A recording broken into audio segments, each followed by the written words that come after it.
Hello, friends. Once again, welcome to our RK's Apex Institute of English. They're in the series of learning vocabulary from newspapers. See today's newspaper. Naidu happy with exit polls, sure of India's victory. అంటే ఇందులో కొత్త words ఏమి మనం నేర్చుకోవట్లేదు కానీ but grammar పరంగా last time చెప్పిన tip మళ్ళీ revise అవుతుంది. ఏమంటే నాయుడు హ్యాపీ. మనం ఎప్పుడైనా కూడా ఐ హ్యాపీ, యూ హ్యాపీ ఇలా అంటామా? అనం కదా. I'm happy, you are happy, they are happy ఇలా. కానీ న్యూస్ పేపర్ హెడ్లైన్స్లో ఇక్కడ ఉండే బీ ఫామ్ ఏదైతే ఉందో సంథింగ్ అంటే నాయుడు ఈజ్ హ్యాపీ అనాల్సి ఉంటుంది. ఇలాంటి బీ ఫామ్స్ని ఇవ్వరు హెడ్డింగ్స్లో. అది మనం అర్థం చేసుకోవాల్సి ఉంటుంది. So you need to understand that here the sentence means that Naidu is happy with exit polls sure of India's victory. ఇక్కడ నాయుడు ఈజ్ హ్యాపీ అని తీసుకోవాల్సి ఉంటుంది. ఇలాంటి సిమిలర్ స్టేట్మెంట్స్ కొన్ని చూస్తే కనుక సి మహేష్ రెడీ ఫర్ యాక్షన్ అంటే Mahesh is ready for action లెక్కంతా కూడాను. So Mahesh Babu is ready కదా. ఈజ్ అనేది అక్కడ ఇవ్వరు. అంటే Mahesh Babu is ready for another action movie, ఇంకో దానికి రెడీ అవుతున్నారు. ఇక్కడ ఈజ్ అని అర్థం వస్తుంది అనమాట. ఇక్కడ ఆ ఈజ్ ఇవ్వరు, అది మనం యాడ్ చేసుకోవాలి. అలాగే state likely to get above normal rainfall. So likely ఇది కూడా ఒక adjective. So state is likely to get above normal rainfall. So friends, ఈ పర్టికులర్ క్లిప్ నుంచి మనం నేర్చుకోవాల్సింది ఏమంటే బీఫామ్స్ అనేవి హెడ్లైన్స్లో దాదాపుగా అవాయిడ్ చేస్తూ ఉంటారు. కాబట్టి మీరు చదివేటప్పుడు కాస్త అర్థవంతంగా అది ఉందని భావించుకొని చదివితే ఈజీగా అర్థమవుతుంది. క్లియర్? ఒకటి. Next, BJP worker murdered in west Bengal. ఇది కూడా లాస్ట్ టైం చెప్పుకున్నాం. బీజేపీ వర్కర్ మర్డర్డ్ అంటే ప్యాసివ్ స్టేట్మెంట్ ఇచ్చినప్పుడు ఇక్కడ బీఫామ్ ఇవ్వరు. బీజేపీ వర్కర్ వాస్ మర్డర్డ్ అంటే చంపబడ్డాడు అని చెప్పడం. అది ఎలా అర్థం అవుతుందంటే లోపల డేటా చదువుకో. లోపల డేటా చూడండి. A young BJP worker was murdered. So అలాగే బీజేపీ వర్కర్ కిల్డ్ అంటే వాస్ కిల్డ్. ఇలా బీ ఫార్మ్స్ అనేవి హెడ్లైన్స్ లో మిస్ చేస్తూ ఉంటారు. ఇది ప్యాసివ్ లో ఉంది. అంటే ఈ బీజేపీ వర్కర్ చంపబడ్డాడు, బీజేపీ వర్కర్ ఇక్కడ హత్య చేయబడ్డాడు. Okay, murdered and killed.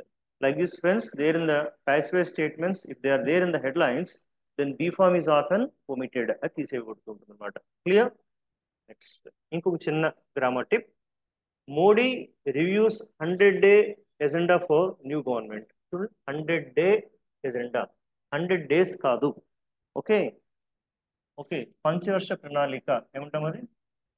5-year plan. అంతేగాని 5 years ప్లాన్ కాదు, 5-year plan. Okay, 2-day training. ఒకటి ఎవరైనా ఒక 2 రోజులు ట్రైనింగ్ ఇస్తారు అనుకోండి, then you can say 2-day training. You don't say that, you can say that 2 days training కాదు, 2-day training, 5-year plan. So ఇలాగ friends, 100-day agenda, 5-year plan, 2-day training అంటే ఏం లేదు. మనకి ఏదైనా ఒక ప్లూరల్ ఫామ్ వచ్చి, అంటే ప్లూరల్ ఫామ్ ఏంటి? ఒక 5 days or 5 hours or 5 hours. Okay, లేదంటే 5 years ఇలా ఉందనుకోండి. వీటి పక్కన ప్లస్ ప్లస్ ప్లస్ ఒక నౌన్ యాడ్ చేస్తూ ఉంటే కనుక, hello, if you add a noun then you are expected to remove that. Yes, అది తీసేయాల్సి ఉంటుంది. అంటే 5-day నౌన్ తీసుకోవాలి. 5-day programme, then 5 hours show, then 5-year plan. ఇట్లా అంతా కూడా మీకు అర్థమైంది అనుకుంటా కదా. ఈ ప్లూరల్ వర్డింగ్ పక్కన ఇంకొక నౌన్ యాడ్ అయితే కానీ తీసేయాల్సి ఉంటుంది. అంటే 2 days, months, years, weeks ఇట్లాంటివన్నీ కూడా. Clear? The next, CEO seeks hassle-free counting on Tuesday. Hassle-free, HASSLE. Hassle అంటే కనుక ఇబ్బందులు, ఓకే, అవాంతరాలు, ఆటంకాలు వస్తాయి. అలాంటివి ఏమి లేకుండా అంటే హ్యాసిల్ ఫ్రీ. ఇది చాలా రెగ్యులర్గా వాడే పదం. హ్యాసిల్ ఫ్రీ అనేది చాలా మంచి వర్డ్ అండి. So CEO seeks hassle-free counting on Tuesday అంటే ట్యూస్డే ఎటువంటి అవాంతరాలు, ఇబ్బందులు లేకుండా కౌంటింగ్ జరగాలని కోరుతున్నారు. అంటే అలా జరగాలని చర్యలు తీసుకుంటున్నారు అని అంతా కూడా. హ్యాసెల్ ఫ్రీ, మనకు hassle free passport or hassle free travelling, hassle free trip, hassle free process, ఇలా కొంతమంది వాళ్ళ మార్కెట్ ప్రమోటింగ్ లో కూడా ఇలాంటి ఎక్కువ వాడుతుంటారు. అంటే ఎటువంటి చీపు చింత ఇబ్బందులు లేకుండా ఉండే విధంగా అంటూ ఇది వాడుతుంటారు అన్నమాట. అలాగే ట్యూస్డే, ఈ డేస్ ఉన్నాయి కదా, దీని ముందు ఆన్ వాడతారు. అంటే on Tuesday, on Monday, on my birthday, on Independence Day ఇట్లాగా. Clear. So on Monday, on Sunday ఇలా వాడతారు. కానీ గుర్తుపెట్టుకోండి ఫ్రెండ్స్, ఇదే వీటికి ముందు లాస్ట్, నెక్స్ట్, దిస్, ఎవరీ అని వచ్చి నెక్స్ట్ మీకు ఈ డేస్ వచ్చినాయి అనుకోండి. అంటే ఎట్లాగా మండే, ఆర్ అంటే Sunday, then you should not use on. అప్పుడు ఆన్ వాడకూడదు. You can say last Monday, next Sunday, this Monday, every Monday ఇట్లాగా. I go temple every Monday. So she went to Tirupati last Monday. అప్పుడు on రాకూడదు. Only Monday Tuesday ఇట్లా ఉంటేనే on Monday, on Sunday, on Tuesdays ఇలా చెప్పుకోవచ్చు. కానీ వీటి ముందు లాస్ట్, నెక్స్ట్, దిస్, ఎవరీ ఉంటే కనుక అది వాడకూడదు. So try to understand my dear friends.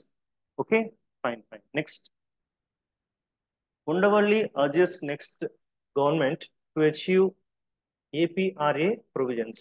So, okay, APRA అంటే మీకు తెలుసు, ఏపీ రీఆర్గనైజేషన్ యాక్ట్. అంటే అందులో ఉన్నటువంటి రీఆర్గనైజేషన్ యాక్ట్లో ఉన్నవన్నీ కూడా అది సాధించాలి మీరు అని నేను కోరుతున్నాను. అంత ఇప్పుడు కొత్త గవర్నమెంట్ ఏది వచ్చినా కూడా అది చేస్తే బాగుంటుందని నేను ఆశిస్తున్నాను. ఇంతకీ అర్జెస్ అంటే ఏంటి?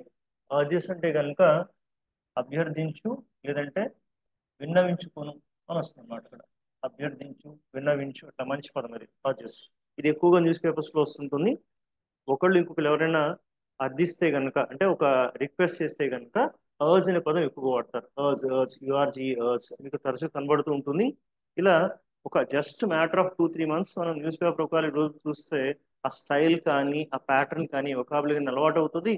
సో చక్కగా మీరు కూడా ఆ వర్డ్స్ డైలీ లైఫ్ లో వాడచ్చు అంతా కూడా. So friends, once again I request you to keep one separate booklet for my back of vocabulary and keep on recording these words. So within a few days or months, surely you will get enough strength to speak in English, to write in English, and to continue to express your expressions in English. Okay? Fine, fine, fine, fine. Next. Whole sentiment cause whole sentiments cause panic among rivals. Whole sentiments cause panic. Cause panic. ఈ combination ఎక్కువ వాడతాం కదా. Cause panic. Panic అంటే భయాందోళనలు, భయాందోళనలు. So ఈ whole sentiments అనేవి భయాందోళనలు కలిగిస్తున్నాయి. ఎవరిలో? Among rivals. రైవల్స్ అంటే ప్రత్యర్థులు. అంటే అంటే మనకు ఎదురుగా పోటీదారులు. ప్రత్యర్థులు ఎవరైతే ఉన్నారో ఆ ప్రత్యర్థుల గుండెల్లో ఈ పోల్ సెంటిమెంట్స్ కాస్త భయాందోళనలు కలిగిస్తుంది అనమాట. సెంటిమెంట్స్ ఉంటాయి ఇట్లా. అంటే ఒక సెంటిమెంట్ ఉందంటే విచిత్రంగా. ఏంటి సెంటిమెంట్ అంటే, ఉరవకొండ అసెంబ్లీ సెగ్మెంట్ లో ఏ పార్టీ గెలుస్తుందో, అంటే ఆ పర్టికులర్ సెగ్మెంట్ లో ఏదైనా పార్టీ గెలిస్తే ఆ పార్టీ అధికారంలోకి రాదు అనే ఒక సెంటిమెంట్ ఉందంట.